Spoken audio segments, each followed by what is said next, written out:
कहानी एक गांव की है जहां चिलचिलाती धूप मानो धरती को तवे की तरह तपा रही थी। चित्रकूट की गलियों में सन्नाटा पसरा हुआ था, सिवाय उन आवारा कुत्तों के जो किसी ठंडी छांव की तलाश में हाँफ रहे थे।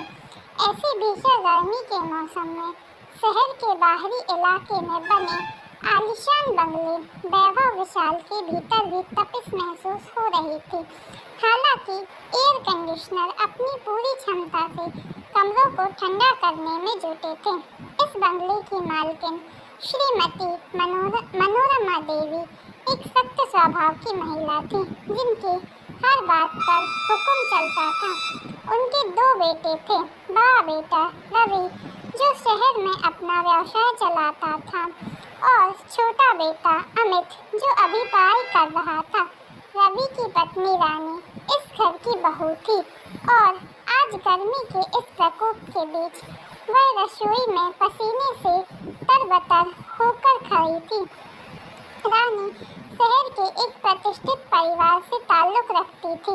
उसकी परवरिश बड़े लाड प्यार से हुई थी, जहाँ रसोई का काम नौकरों के जिम्मे होता था। शादी के बाद जब वह वैभव विशाल आई तो उसे एक बिल्कुल अलग दुनिया का सामना करना पड़ा। श्रीमती मनोरमा देवी की अपेक्षाएं आसमान छूती थी, खासकर रसोई के मामले में। उन्हें हर चीज एकदम परफेक्ट चाहिए थी और रानी, जिसने कभी खुद के लिए चाय भी नहीं बनाई, उनके लिए यह सब एक पहाड़ जैसा था। आज रसोई में चहल पहल कुछ ज्यादा ही थी। रवि के दूर के रिश्तेदार करीब 10-12 लोग दोपहर के भोजन पर आने वाले थे। श्रीमती मनोरमा देवी ने सुबह ही रानी को लंबी चौड़ी फरमाइशों की लिस्ट थमा दी थी। दाल मखनी, पनीर टिक्का मसाला, मटर पुलाव, रायता, नान और मीठे में गुलाब जामुन। गर्मी अपनी चरम पर थी और रसोई में गैस चूल्हे की तपिश और बढ़ गई थी। रानी ने गहरी सांस ली और काम शुरू किया। उसे हर काम नौकरों की मदद के बिना खुद ही करना था, क्योंकि श्रीमती मनोरमा देवी का मानना था कि बहू को घर का काम आना ही चाहिए, भले ही वह कितने भी अमीर घर से क्यों न आई हो। सबसे पहले उसने दाल भिगोई और फिर सब्जियों की तैयारी में जुट गई। पनीर को मैरिनेट करने के लिए मसाले मिलाते वक्त उसकी पेशानी पर पसीने की बूंदें चमक रही थी। पंखा अपनी पूरी गति से चल रहा था, लेकिन गर्मी थी कि कम होने का नाम ही नहीं ले रही थी। जैसे जैसे समय बीतता गया, रसोई में गर्मी और बढ़ती गई। गैस चूल्हे की नीली लौ मानो हवा को भी जला रही थी। रानी का चेहरा लाल हो गया था और उसके बल पसीने से चिपक रहे थे। दाल उबल रही थी, मसाले भुन रहे थे और नान के लिए आटा गूंथते वक्त उसके हाथ दुखने लगे थे। उसे अपनी पुरानी जिंदगी याद आ रही थी, जहाँ गर्मियों में वह एयर कंडीशन वाले कमरों में आराम से किताबें पढ़ती थी या दोस्तों के साथ घूमने जाती थी। यहाँ इस तपती रसोई में वह एक कैदी की तरह महसूस कर रही थी, जो अपनी सास की उम्मीदों के बोझ तले दबा हुआ था। कभी कभी उसकी आंखों में आंसू आ जाते, लेकिन वह उन्हें झट से पोंछ लेती। वह जानती थी कि उसे यह सब करना ही होगा। रवि उससे बहुत प्यार करता था और वह नहीं चाहती थी कि उसकी वजह से घर में कोई मनमुटाव हो।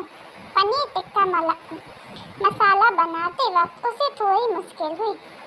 मसाले ठीक से भुन नहीं रहे थे और ग्रेवी में वह स्वाद नहीं आ रहा था जो श्रीमती देवी को पसंद था। उसने इंटरनेट पर रेसिपी देखने की कोशिश की, लेकिन बिजली बार बार जा रही थी, जिससे उसका ध्यान भटक रहा था। मटर पुलाव बनाते वक्त चावलों का ध्यान रखना जरूरी था, नहीं तो वे जल जाते थे। रायते के लिए दही जमाना भी एक चुनौती थी, क्योंकि गर्मी में दही जल्दी खट्टा हो जाता था। और गुलाब जामुन, उन्हें सही आकार देना, सही तरह से तलना और फिर चाशनी में डुबोना, यह सब एक लंबा और थकाऊ काम था। रानी को हर पल श्रीमती मनोरमा देवी की आवाज का डर सता रहा था। वह बार बार रसोई के दरवाजे पर आकर देखती और हर चीज में नुक्स निकालती थी। यह दाल में नमक कम है, वह कहती, पनीर थोड़ा कच्चा लग रहा है, चावल कुछ ज्यादा ही गल गए हैं। रानी चुपचाप उनकी बातें सुनती रहती और अपनी गलतियों को सुधारने की कोशिश करती। उसकी हिम्मत जवाब दे रही थी, लेकिन उसने हार नहीं मानी। वह जानती थी कि आज उसे अपनी काबिलियत साबित करनी है। दोपहर के भोजन का समय करीब आ रहा था और रानी की हालत खराब हो रही थी। उसकी कमर दुख रही थी, सिर भारी हो रहा था और प्यास के मारे उसका गला सूख रहा था।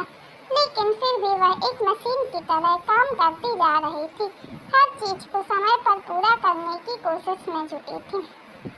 आखिरकार जब मेहमान आने शुरू हुए तो रानी ने सारी चीजें परोस दी।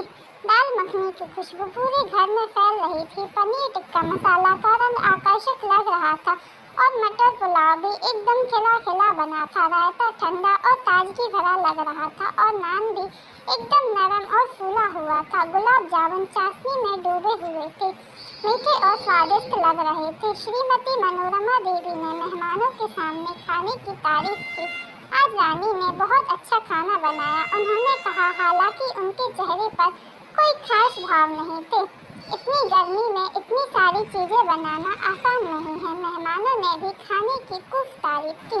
रवि अपनी पत्नी को गर्व से देख रहा था। उसे पता था कि रानी ने कितनी मेहनत की है। उसने रानी के पास जाकर धीरे से कहा, तुमने कमाल कर दिया रानी, खाना बहुत स्वादिष्ट है। रानी ने हल्की सी मुस्कान दी। उसकी थकान थोड़ी कम हुई। मेहमानों की तारीफ सुनकर उसे थोड़ी राहत मिली। भोजन के बाद जब मेहमान चले गए तो रानी रसोई में बर्तन समेटने लगी। उसकी हालत अब सचमुच खराब थी। गर्मी और थकान की वजह से उसका शरीर टूट रहा था। श्रीमती मनोरमा देवी रसोई में आई। रानी डर गई। उसे लगा कि अब उन्हें कोई और कमी नजर आई होगी, लेकिन इस बार श्रीमती मनोरमा देवी के चेहरे पर थोड़ी नरमी थी। उन्होंने रानी के कंधे पर हाथ रखा और कहा, आज तुमने सच में बहुत अच्छा काम किया रानी। इतनी गर्मी में इतनी मेहनत करना आसान नहीं। रानी ने आश्चर्य से कहा, अपनी सास की ओर देखा। यह पहली बार था जब उन्होंने उसकी खुले दिल से तारीफ की थी। धन्यवाद माँ जी, रानी धीरे से बोली। देखो रानी, श्रीमती मनोरमा देवी ने कहा, मैं जानती हूँ कि तुम्हारे लिए यह सब नया है। तुम एक अमीर घर से आई हो जहाँ तुम्हें कभी रसोई का काम नहीं करना पड़ा, लेकिन इस घर की अपनी रीतियाँ हैं और मैं चाहती हूँ कि तुम उन्हें सीखो। मैं कोशिश कर रही हूँ माँ जी, रानी ने कहा। मुझे पता है, श्रीमती मनोरमा देवी ने कहा, और आज तुम्हारी मेहनत रंग लाई। यह खाना सच में बहुत अच्छा बना था। रानी की आंखों में आंसू आ गए, लेकिन इस बार ये आंसू दुख के नहीं बल्कि खुशी के थे। उसे लग रहा था कि आखिरकार उसकी मेहनत को सराहा गया। श्रीमती मनोरमा देवी ने आगे कहा, गर्मी बहुत ज्यादा है, जाओ थोड़ा आराम करो, बाकी का काम मैं करवा दूंगी। रानी को विश्वास नहीं हो रहा था कि क्या यह वही सख्त मिजाज की श्रीमती मनोरमा देवी है थी। वह धीरे से कमरे में चली गई और बिस्तर पर लेट गई। उसकी आंखें बंद हो गईं और गहरी नींद आ गई। जब वह उठी तो शाम हो चुकी थी। रवि कमरे में बैठा उसका इंतजार कर रहा था।